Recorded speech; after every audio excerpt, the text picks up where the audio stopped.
Hey y'all, I'm Val with Our Forever Farm, and today we're making 1 hour soft buttery rolls, yeast rolls. This is such an easy recipe, you've got to try. They are delicious. I'm fixing them for breakfast, but I'm gonna make a ham and egg little sandwich out of them for Sweet Hunter. But you can use them for dinner, for any time you want. You also can make these ahead of time. Let's get to cooking. I've got my pan greased and ready. I'm using a 9 by 13. You can use any kind of pan, baking pan you want. I've got my oven preheated to 400 degrees. I've got 1 cup of water here.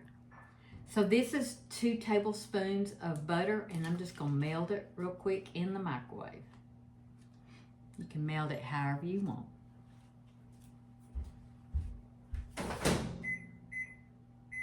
So this is 2 tablespoons of melted butter. We're gonna pour it into the water. Next, we're gonna add our milk. It's 1/2 cup of milk into the water. We're using 2 tablespoons of honey, and I put a little oil on my measuring spoon, and we're gonna just pour 2 tablespoons of honey in here, and it should slide right out of the spoon. It's sliding right out of the jar too. This is sourwood, local sourwood honey. We buy this from LJ, Georgia. I'll stir this all together until it's mixed well.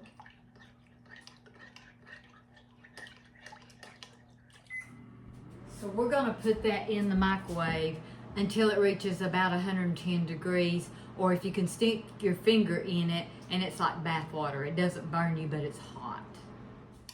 That didn't hardly take a minute. Let's see if it's warm enough.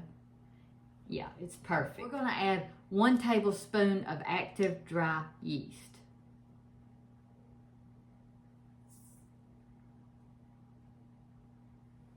We're just gonna stir that up. So we're just stirring this up to dissolve the yeast in there, and then we're gonna let it sit for about 5 minutes. This is how you tell if your yeast is good. So I'm using a Bosch mixer, but you can use a stand mixer, and you can even do this by hand. So I can tell my yeast mixture is frothy. That means it's bubbling up, it's getting thicker, and it's ready to pour into the mixer. I have a dough hook in here.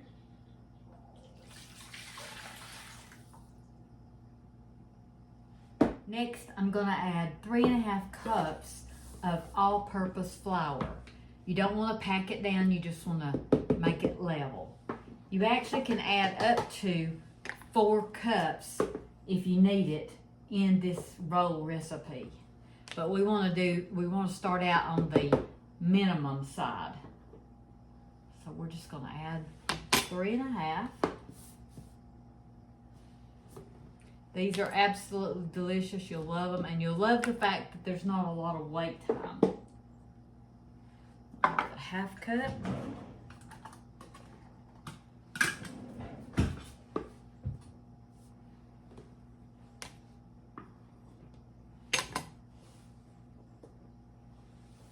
All right, we're just gonna set our flour back here. Get 1 teaspoon of, I'm using sea salt, fine sea salt. And I just like to put it on about out. Oh, well, I like to put it on the flour.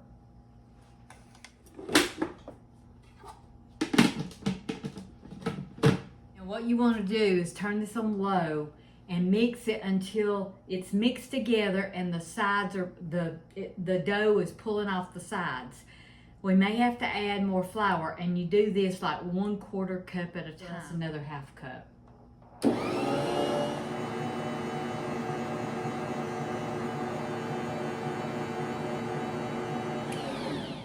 So I'm gonna check my dough.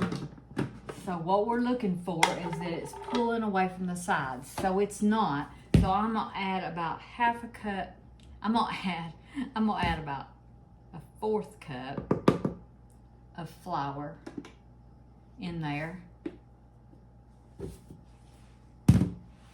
Turn it back on.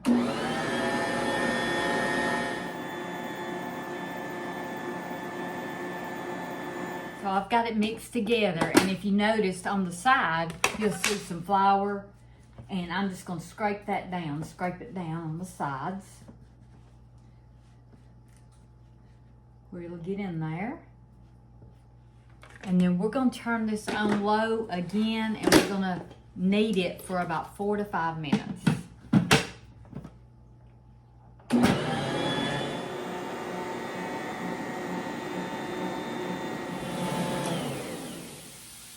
Okay, I changed my mind. Of course I did, right? So I'm making sausage. I had some sausage that needs to be used. I want to grease this bowl right here. And we've kneaded that on low for about 4 to 5 minutes. And I'm just going to grease this bowl with a little avocado oil. You can do it with any oil you want. Although I really don't want to add more flour to my dough, I do prepare my surface where it won't stick to the island. So what you're hearing in the background is my sausage frying. But I wanted to tell you that when you use oil in a bowl with your dough, usually your dough won't stick to anything. It's really easy to work with, but you want to make sure that it's not sticking, because if it is sticking really bad to your hands or your surface, then you'll need more flour.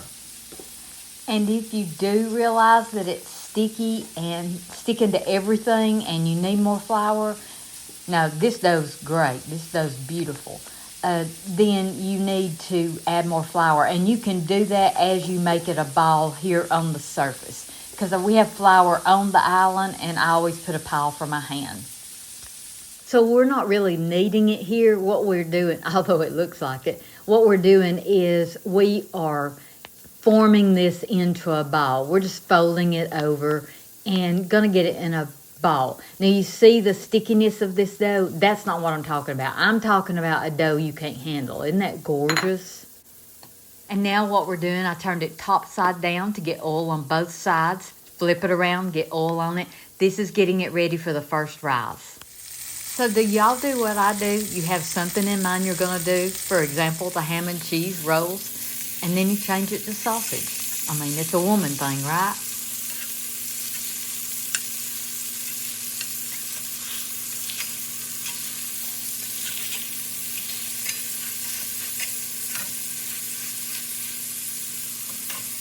So now what I'm gonna do is take a warm, damp towel and just cover it up.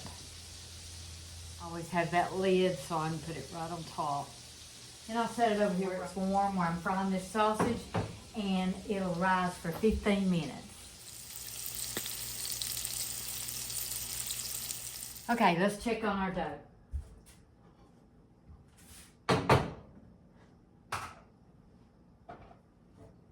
So if you remember, it wasn't side to side. Look at it now, really rose. Can you see it? I'm gonna put it on a floured surface here, and then we're gonna make our rolls. And I've already spread it on the surface. So this has been in the oil. So as you can see, it's a beautiful dough. It's just beautiful. So you don't want to put too much flour, but you don't want it sticking to your hands.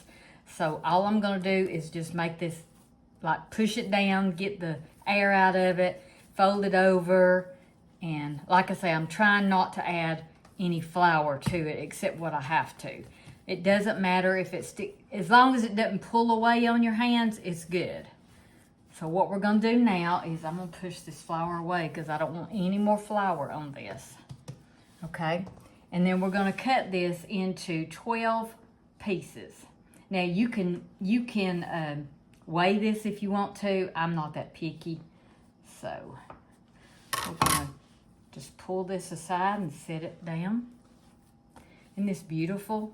So pretty, look at that. I love dough. If y'all been around here much at all, you know I love dough. So we want to get 6 pieces out of this. So I'm just gonna cut 6 pieces. Just separate them out.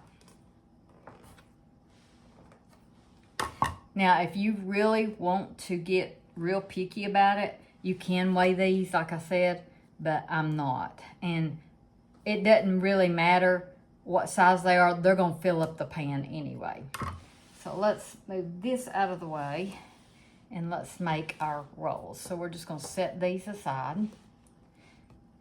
And we're just gonna take it and tuck them under.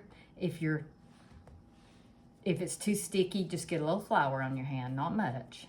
Some people roll their rolls like this. I actually like to do this. And we're just gonna make them into rolls. Some people do them on the surface. I like to do them this way.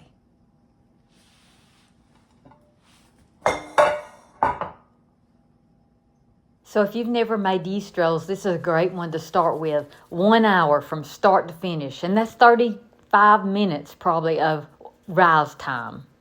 I buy my yeast in bulk, so I buy it in the jars. But if you use the little packets, you're wanting 1 tablespoon of yeast.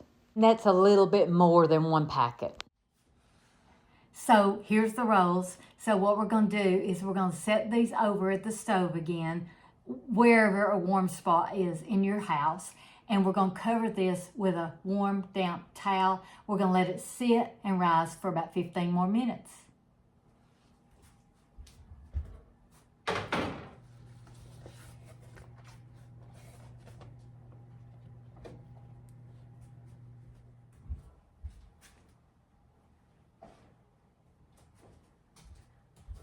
All right, our rolls have rose for 20 minutes and they look beautiful, don't they? So I had preheated the oven at 400. The reason I did it early is because sometimes I forget to tell y'all what temperature to turn it on. So as you saw, we let these rise 15 minutes in a ball, and then we let them rise 15 to 20 minutes as rolls. Now we're going to put them in a 400-degree oven.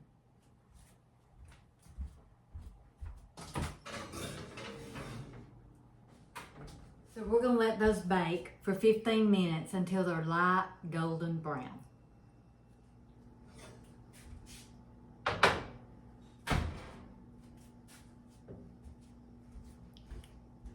Lightly golden brown. Now we're going to add butter to them. We're going to make them delicious. Of course, y'all know I'm using salted butter. I just think it adds so much flavor to the rolls. Watch how the rolls transform into the most beautiful rolls you've ever seen.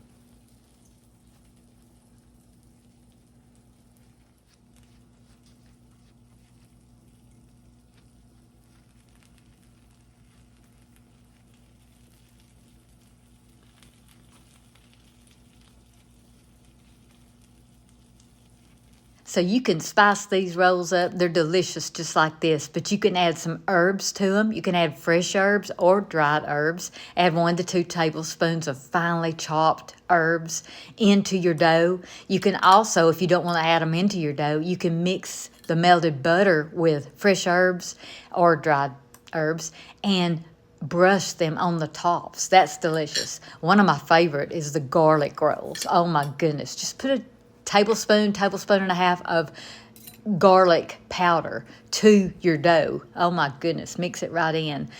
My favorite way is cheese rolls. So I mix finely shredded cheese to the dough, about 1/2 cup.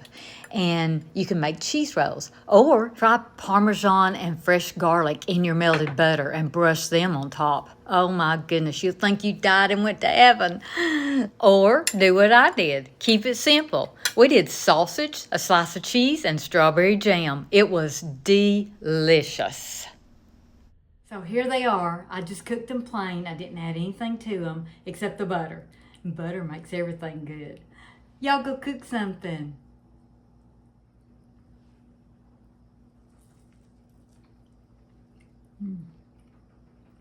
It's so good.